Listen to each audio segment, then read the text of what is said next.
Welcome to the Get Sculpted podcast. We're your hosts, Tijana, Jordanna, and Marilyn. This podcast is all about cutting through the noise and giving you the real deal on fat loss, muscle building, and what it really takes to build your 2.0 sculpted self, inside and out. Our motto is to work smarter, not harder. We'll break down science-based and actionable strategies to optimize your metabolism, ditch the diets, and create a sustainable, fit, and healthy lifestyle that actually works for you. So if you're ready to get stronger, not just skinnier, and embrace a body you love, hit that subscribe button and let's get sculpted. welcome back to the Get Sculpted podcast. We're so excited to have you tune in today. We are in the thick of December. I'm sure you're attending lots of holiday parties. There's lots of extra dinners, maybe later nights. And we wanted to come at you with some actionable takeaways on how to actually navigate the holidays in a very meaningful way while keeping on track with your progress and your fitness goals without having to do a ton of things. And in fact, we want to talk to you today about just 3 things that you can avoid doing that are going to help you stay on track with your goals over the holidays. And so the first one, we're going to dive right in because we know you don't got a lot of time. So the first one is about skipping meals.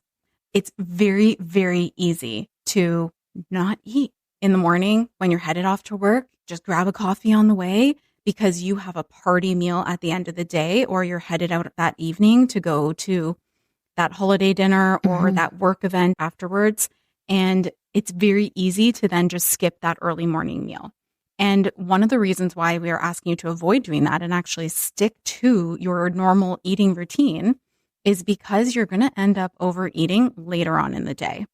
We see this all the time with our clients. They'll end up skipping breakfast, or they'll skip lunch, or maybe both. And I know we've all experienced that ourselves too in the past. Absolutely. And you end up just going into that dinner so hungry that as soon as the food starts rolling out, you're eating. You're not really thinking about it. You're not present. You're not mindful in your food. And ultimately, you're going to end up feeling like garbage at the end of the night and well into the next day. Girls, would you add anything extra here? I would only say that this is when people in general will say, oh, I'm eating like barely anything or 1,000 calories a day. And it feels that way because you're skipping meals. So that's why we don't do that. Right. Yeah, absolutely. I love that because you end up thinking you're eating, oh, I'm only eating 1,000 calories. But then you go to these dinners and it ends up being maybe 1,500 calories in that one meal alone. And at the end of the day, you would have ended up overeating from your baseline. Exactly. You use this saying all the time, Jordan, the easiest way to overeat is to undereat. So it's absolutely something to keep in mind when you're enjoying these holiday meals, for sure. So the key here is to really stick to your regular eating pattern. And we tend to recommend, 3 to 4 meals throughout the day. And if you do have a bigger meal planned before going to that event, have something small. Maybe have a protein shake. Maybe have a small bowl of Greek yogurt with some fruit and stuff like that in it, just to tide you over and have you just satiated enough to, 1, hit your protein goal from a more coaching standpoint. We want you hitting that protein goal every day. But from the second point, if you're not going in completely starving, you're going to have the opportunity to approach the meal more mindfully and make more present choices. That's actually what we want you to be doing when you stop skipping meals. Absolutely. So, Mar, do you want to talk to us a little bit about the relationship with cardio over the holiday period? Oh, yes, I do. I do want to get real about this because I admit that it's something that not only did I think, but I did. And that's the idea of, having to do extra cardio to make up for excess food that you eat over the holidays. But I am going to tell you, full stop, it does not work. And it sets you back way more than you realize. Because the truth is, and I know it sounds harsh, but you cannot outtrain a bad diet. And the idea that you're going to spend extra hours doing cardio on the elliptical or the treadmill, it doesn't balance out, right? Like the math, it doesn't make sense. Exercise does not burn as many calories as you think, ladies. And also, who has the time to be spending on a treadmill or an elliptical? We don't have that time, especially during the holidays. So the other thing to think about is that if we slip into this mindset of, I ate this, now I have to burn it off, you're also creating that unhealthy relationship with food and exercise, right? So exercise is no longer about health and feeling good. It's punishment, right? That's what a lot of women think. It feels like punishment. And food turns into this like forbidden thing that you have to feel guilty about. So instead of doing that, you need to look at the root cause, which is restriction and then overeating, right? So like I know for myself, I used to swing between restriction, like I can't eat that, I'm trying to be good. And I would say no to everything, right? No, I can't eat that, can't eat that. To hitting a point where I was like, I actually don't give a crap. I'm going to eat everything. And I went off the rails. So instead of swinging, right, between restriction and overeating and then punishing yourself with cardio, what you need to do is approach the holidays with balance.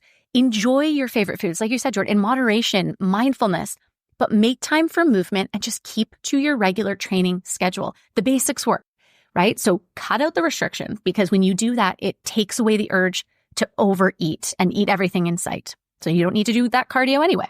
I love that, Mar. And it's like when you go into the holidays already having a set approach to movement, you know, being in the gym, maybe you do already do a couple of runs a week, or maybe you like that spin class.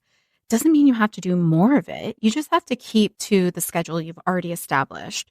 And if you don't have an established schedule just yet, maybe doing just a little bit of movement is better than doing none at all or going overboard just because it's the holidays. You know, speaking about the women in our Get Sculpted community, I think that's one of the most amazing things that they go into the holidays already thinking and doing, because they have their routines and their habits in place. So it's like business as usual.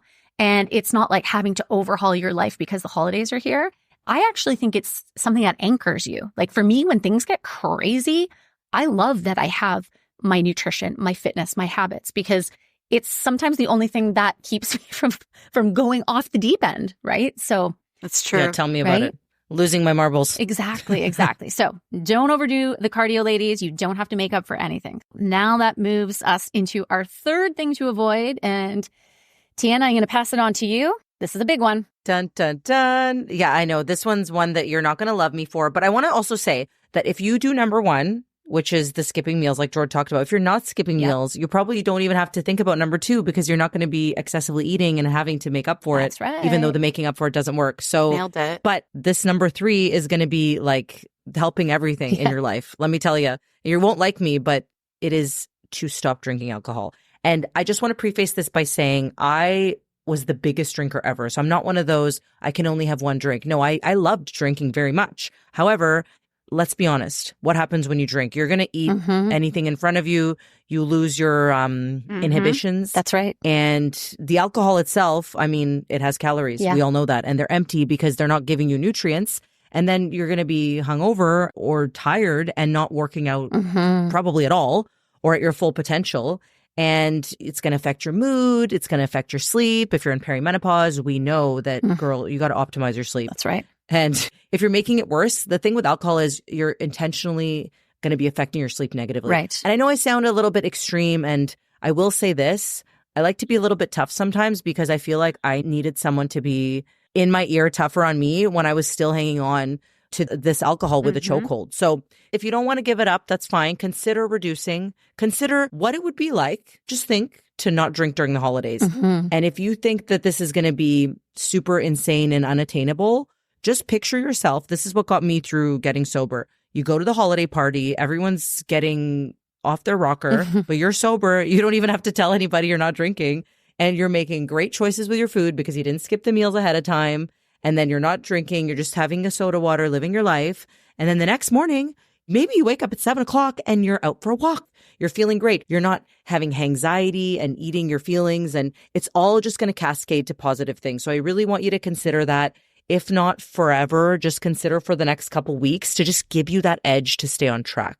That's my advice to you. Would you girls add anything? I love that, T. And I gotta say, like when clients start experiencing this for themselves, at first there's so much resistance to not drinking or significantly reducing. I get it. Yeah. It's hard, you know, because it's such a socially acceptable way of navigating a social event. So you go into the party, everyone's like, what are you going to have to drink? Everyone assumes that's an alcoholic drink, but it doesn't have to be. You can ask for anything you want. Yes. You're at a party. They have Nobody cares. non-alcoholic drinks. No. Nobody cares. No. And the part that I think is so amazing is exactly what you're talking about when clients will check in with us and say, oh my gosh, I didn't drink. And I got up the next day and I got like 2 personal records on my workout and I feel amazing and I'm so clear. And I got all the stuff on my to-do list done.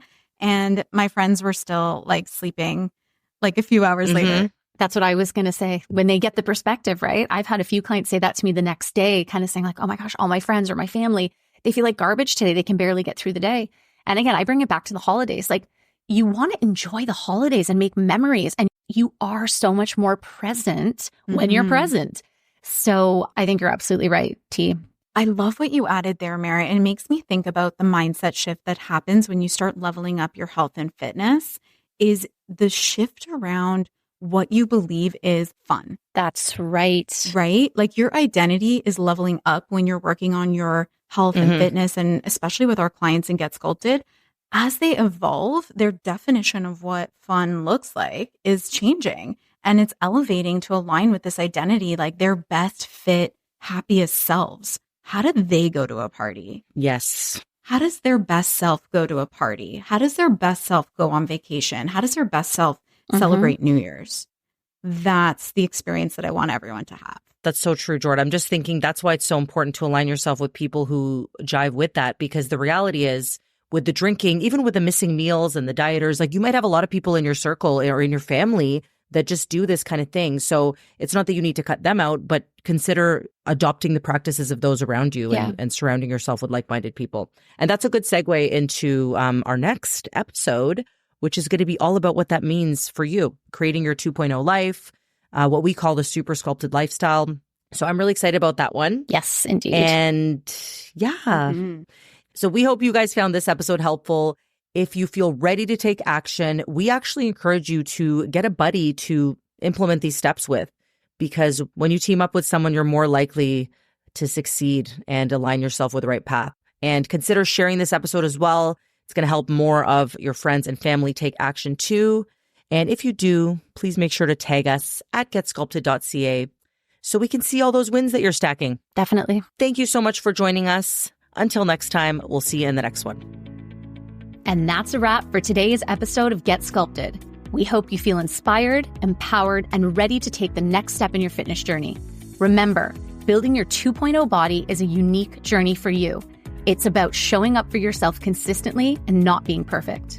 If you loved today's episode, don't forget to hit subscribe and leave us a review and tag us on social at getsculpted.ca.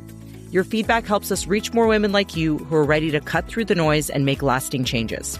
For more daily tips, inspiration, and behind-the-scenes content, follow us on Instagram and check out our handles in the show notes below. Thanks for tuning in, and we'll catch you next time on Get Sculpted.